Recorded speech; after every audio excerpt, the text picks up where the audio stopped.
Nouvelle journée avec une autre BD, donc cette fois, Ces jours qui disparaissent aux éditions Glénat. J'ai l'impression d'être totalement ridicule dans cet accoutrement, mais c'est pas grave, essayez de vous concentrer sur la critique de l'ouvrage.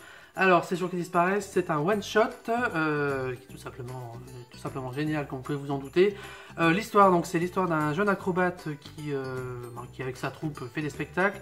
Un soir, il se cogne, donc il décide d'aller simplement se reposer, et en fait, le jour suivant, enfin, ce qu'il pense être le jour suivant, on lui apprend que ses amis, ça fait 24 heures qu'il essaie de le joindre sans succès. Donc il comprend que ça fait une journée qu'il était en train de dormir, ou une espèce de coma, il ne sait pas bien. Mais bon, pour lui, voilà, il met ça sur le compte de ce petit accident. Le problème, c'est qu'il va se rendre compte que maintenant, vraiment, un jour sur deux, il va oublier ce qui s'est passé. Donc en fait, il va vivre plus qu'un jour sur deux, et au bout d'un moment, il va vraiment se demander ce qui lui arrive, et va décider de mettre une caméra, et voilà, il va se rendre compte qu'il est peut-être plus tout seul dans son corps. Je vous en dis pas plus. Évidemment, vous pouvez vous en douter, ce phénomène risque de s'aggraver.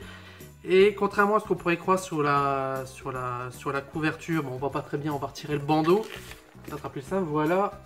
C'est pas une énième adaptation, hommage au classique qu'est Dr. Jekyll et Mr. Hyde. Ça va beaucoup plus loin que ça. Et c'est le genre de bouquin que vous ne pouvez pas lâcher, vous le lisez d'une traite, et aussi qui vous fait un peu réfléchir, notamment là, Ces jours qui disparaissent, ça vous fait prendre conscience, est-ce que vous prenez le temps de vivre et de vivre chaque instant. Voilà, donc je vous en dis pas plus. Je crois que il me semble que c'est la première BD de Timothée Le Boucher, et vraiment c'est une claque. Graphiquement, je trouve qu'il y a un côté un peu froid au niveau des couleurs qui va vraiment bien avec le récit.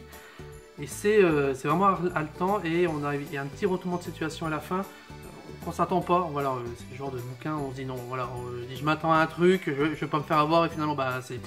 Donc enfin ouais, vraiment un excellent bouquin, que ce soit graphiquement, une histoire complète sur un jeune qui essaie de vous faire prendre conscience que faut profiter de chaque instant.